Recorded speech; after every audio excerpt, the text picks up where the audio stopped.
Remember when Jack Nicholson's voice crawled over Boston footage and the Rolling Stones roared in? Behind DiCaprio, Damon, and Wahlberg was a remake nobody wanted, with an ending Hollywood tried to kill. Today we're counting down 15 weird facts you never knew about The Departed. Number 15. Here is a fact that rewrites the origin story of The Departed entirely.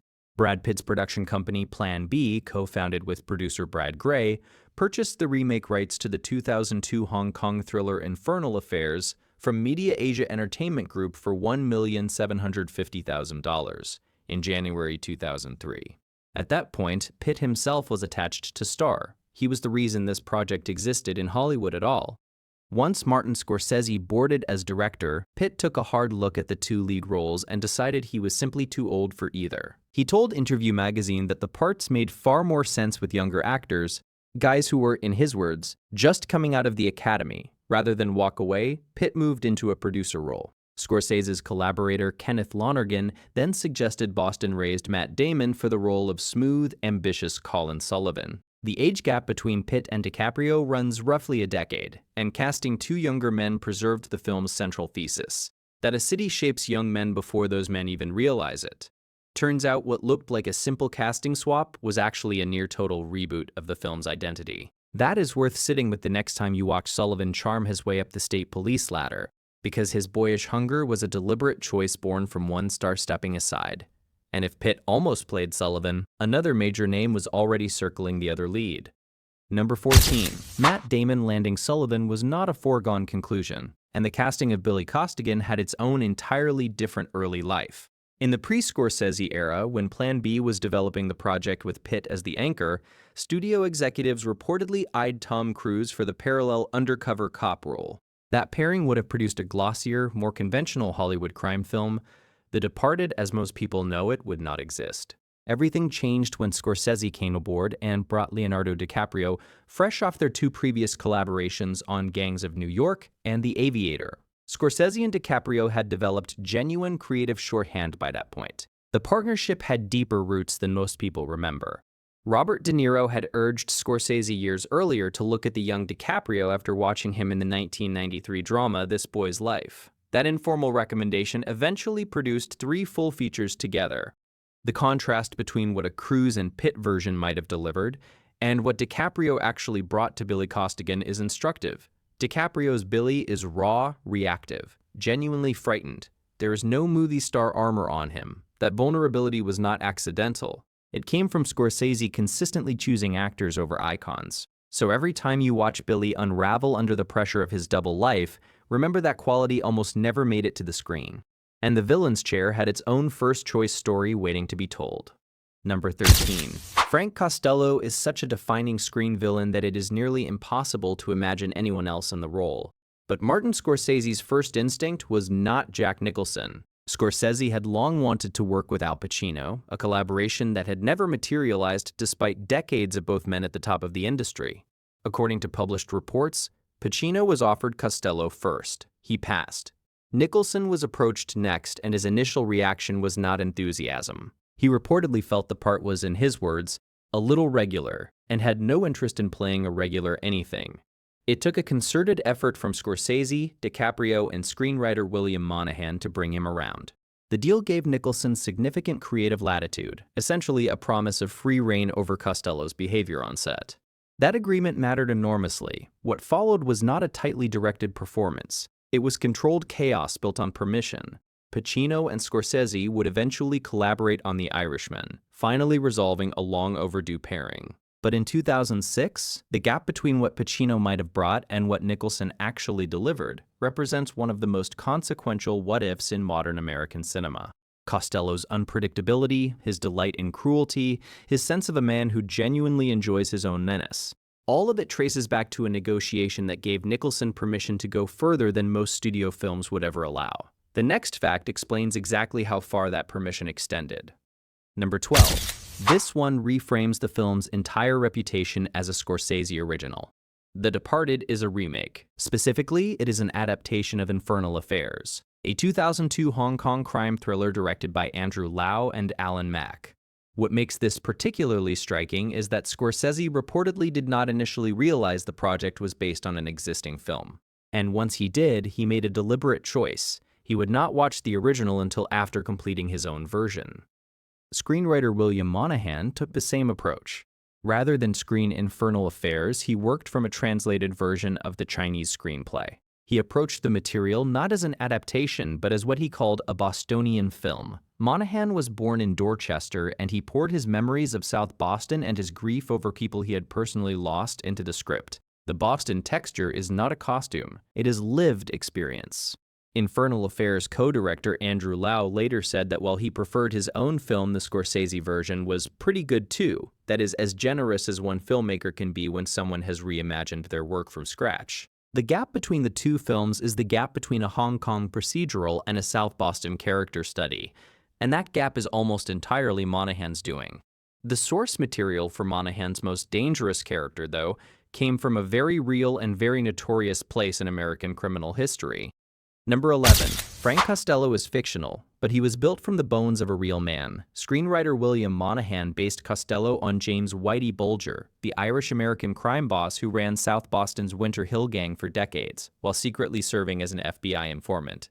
Bulger's double life gave Monahan the structural spine of the entire film, a criminal protected by the institutions meant to stop him. Jack Nicholson reportedly pushed for Costello to carry something a little more than a standard gangster portrait, and that ambition drove Monahan deeper into the Bulger case. Colin Sullivan's arc also mirrors the story of FBI agent John Connolly, who grew up near the Bulger family in South Boston and spent years shielding Whitey from prosecution, becoming as corrupt as the man he was supposed to build cases against. The reaction from the real Bulger, convicted in 2013, was reportedly discussed. According to co-author Casey Sherman, a sheriff's deputy watching the film with Bulger said he shook his head repeatedly during Nicholson's performance. The real Bulger had always rejected the label of informant as a fundamental insult. He hated being cast as a rat, even in fiction. That tension between a criminal's self-image and his actual record is exactly what Monahan embedded in Costello, giving the film a moral weight that transcends genre. All of that real-world ambition, however, came with a steep and very real price tag. Number 10. When Martin Scorsese first developed The Departed, the intention was to keep it lean, a tight, gritty crime drama that did not require blockbuster infrastructure. That plan did not survive contact with the cast list. As one major name after another signed on, the budget expanded, and by the time production was fully assembled, the total came to approximately $90 million. For a character-driven crime film, that is a significant number. A substantial portion of that budget went directly to actor salaries. Leonardo DiCaprio earned approximately $20 million for the film, placing him at the top of the cast's pay scale. Jack Nicholson and Matt Damon each earned in the range of $10 million. Mark Wahlberg, who plays Sergeant Dignam, earned around $5 million. When you add in the remaining ensemble, including Martin Sheen, Alec Baldwin, and Ray Winstone, the cast alone consumed roughly half of the entire production budget. Warner Bros. Ultimately backed the investment, and the returns justified it. The Departed grossed $291.5 million worldwide, with $132.4 million coming from domestic audiences and $159.1 million from international markets. That is a strong return on a film that was, at its core, a morally complicated drama about institutional corruption with no obvious heroes. The studio got their money back, and then some. But getting there required creative compromises that had nothing to do with the script. The next one starts with the city the film is supposed to be set in. Number 9. The Departed is, without question, a Boston film. The Golden Dome of the Massachusetts State House watches over Sullivan's penthouse.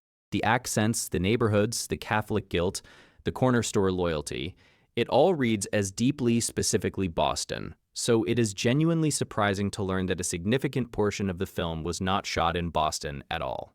For budgetary and logistical reasons, many interiors and key scenes were filmed in New York City, which at the time offered production incentives that Massachusetts did not. Martin Scorsese, a native New Yorker, was comfortable working on familiar territory and leaned into the city's available sound stages and locations to stretch the production's dollars. The grocery store where a young Costello first meets Sullivan, one of the film's most important establishing scenes, was filmed in the Greenpoint neighborhood of Brooklyn.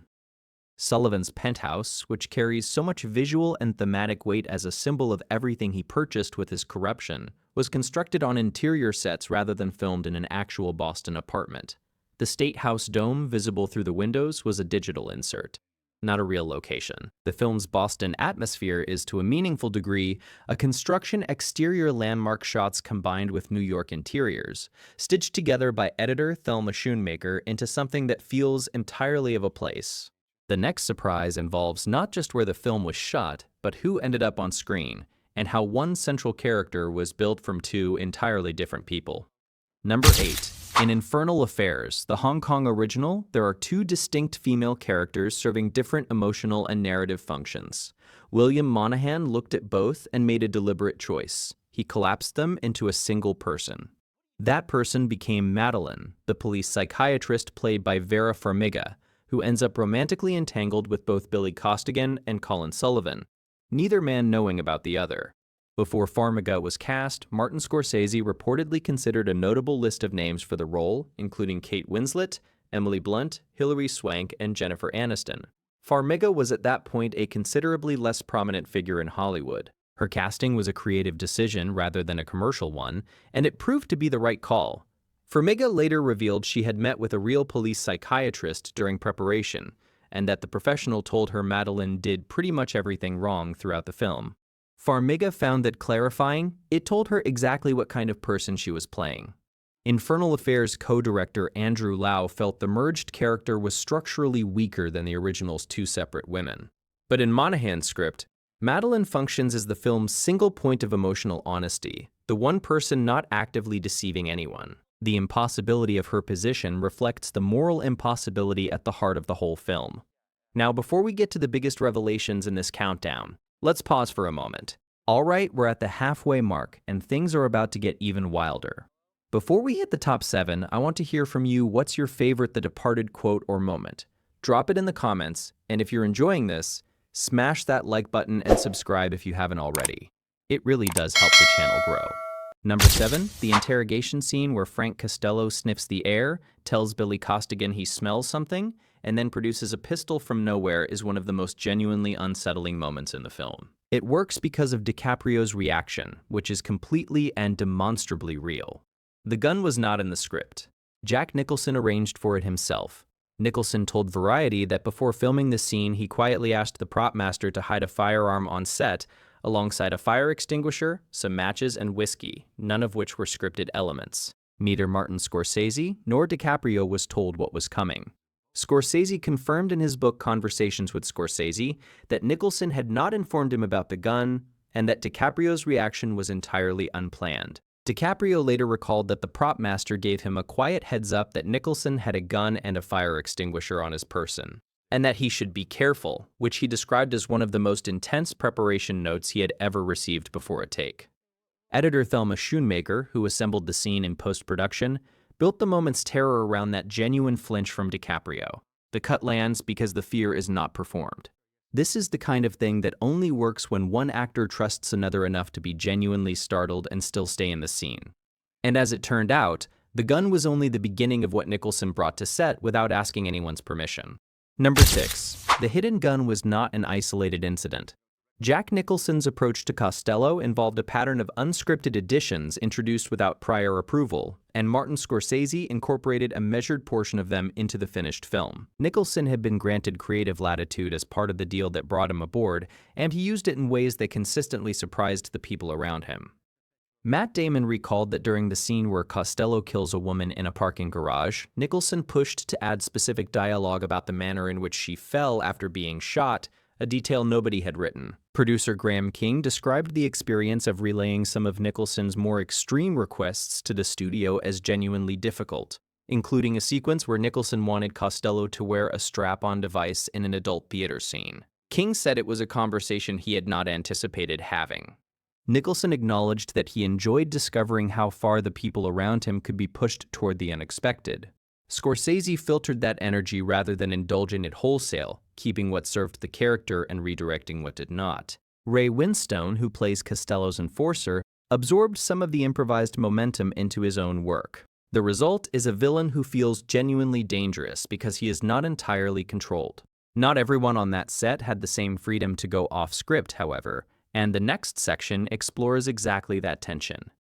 Number 5. Mark Wahlberg's Sergeant Dignam is the film's most quotable presence, delivering cutting lines with the precision of a craftsman. What is easy to forget is that Wahlberg nearly did not take the role, and it had passed through several conversations before landing with him.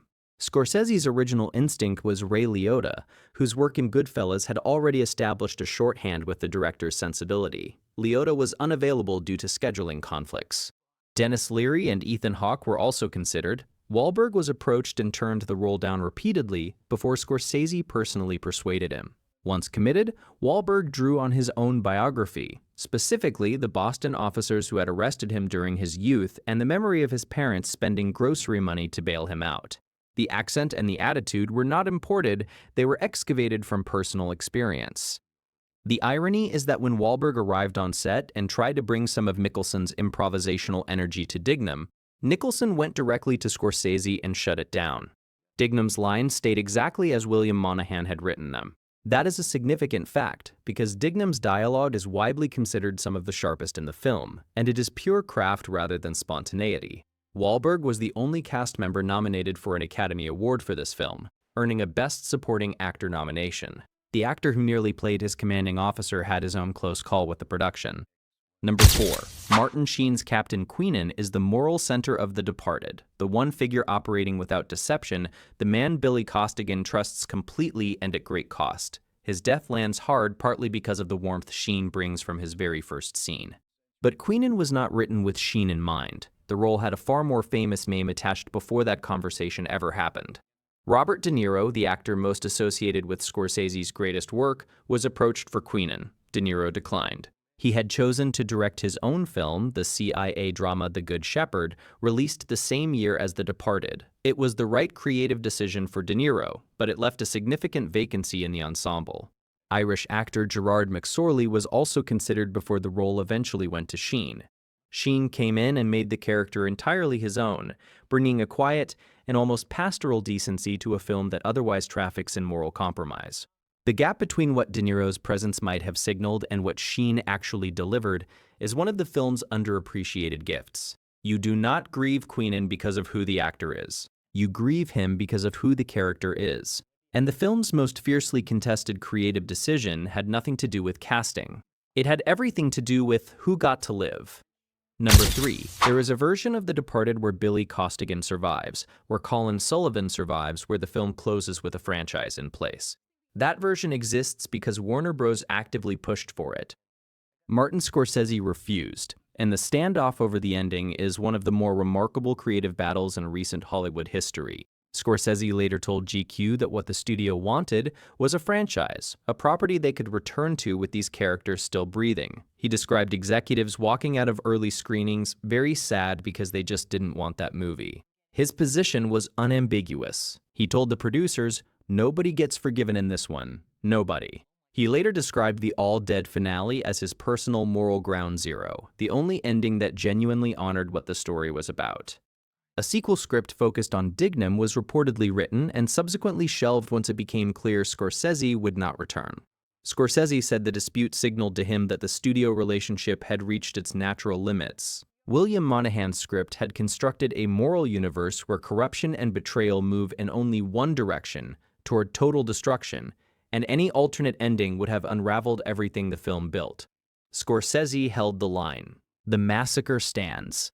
But the film's most divisive final image was a last-minute addition the director has defended publicly and repeatedly ever since. Number 2. After the gunfire stops and Dignam walks out of Sullivan's apartment, the camera drifts to a rat crossing the balcony railing, the golden dome of the State House visible behind it. It is one of the most debated closing images in American cinema of that decade. Half the audience reads it as elegant punctuation, the other half finds it too obvious, a metaphor holding up a sign. The divide ran deep enough that in February 2019, filmmaker Adam Sachs launched a Kickstarter campaign with the specific goal of digitally removing the rat from the final shot. The campaign surpassed its $4,000 goal within a single day. Warner Bros. Eventually moved to shut the project down on intellectual property grounds, which meant the rat survived its own removal effort. Scorsese has defended the image directly. He has acknowledged the rat is not meant literally but functions as a symbolic compression of the film's central theme, the ongoing quest for the rat that drives every character across the story. He has also connected it to a tradition in classic gangster cinema, including the 1949 film White Heat, which used comparably direct imagery at its climax. Screenwriter William Monahan noted that the film's most definitive closing line, a piece of Costello dialogue functioning as a coffin-ready warning, was cut from the final edit, leaving the rat to carry the film's punctuation entirely on its own. And all of it led to the night that changed everything for the film's director. Number 1. On March 25, 2007, Martin Scorsese won the Academy Award for Best Director for The Departed. Steven Spielberg, George Lucas, and Francis Ford Coppola presented the award together, an arrangement that felt less like a ceremony and more like a public acknowledgement that something long overdue was being corrected. This was Scorsese's first Oscar as director, coming after 5 previous losses spanning nearly 3 decades: Raging Bull, The Last Temptation of Christ, Goodfellas, Gangs of New York, and The Aviator, all nominated, none victorious. The Departed won 4 of its 5 nominations that night: Best Picture, Best Director, Best Adapted Screenplay for William Monahan, and Best Film Editing for Thelma Schoonmaker, her 3rd Oscar in that category. Scorsese's acceptance speech was brief and visibly emotional. He joked afterward that he finally won because this is the first movie I've done with a plot. What makes the Oscar history even more layered is what happened to Leonardo DiCaprio. Warner Bros. Had 2 DiCaprio films in awards contention that year, The Departed and Blood Diamond. Rather than risk splitting votes, the studio campaigned DiCaprio as a lead actor for Blood Diamond and positioned him in the supporting category for The Departed. The strategy produced no nomination for either submission. The Academy's supporting actor slot went instead to Mark Wahlberg. DiCaprio went home without a nomination. Scorsese's win ended the longest-running snub in Hollywood's recent memory, delivered by a film that almost looked completely different from the very first casting conversation. The Departed endures because it fused a Hong Kong thriller, the real story of Whitey Bulger, and a powerhouse ensemble into something singular. It was never guaranteed, a remake the director refused to watch, a $90 million budget that started as a lean production, a studio that wanted the opposite ending, and an ensemble assembled from first choices, second choices, and last-minute persuasion. Every accident and improvised decision contributed something to the finished film. Scorsese fought for the ending he believed in. Monahan wrote Boston from personal memory. Nicholson brought a gun nobody knew about. Somehow, all of it landed. If this video surprised you, drop your favorite fact in the comments. Like, subscribe, and share this with someone who loves this movie as much as you do. And as always, I smell a rat. We'll see you next time.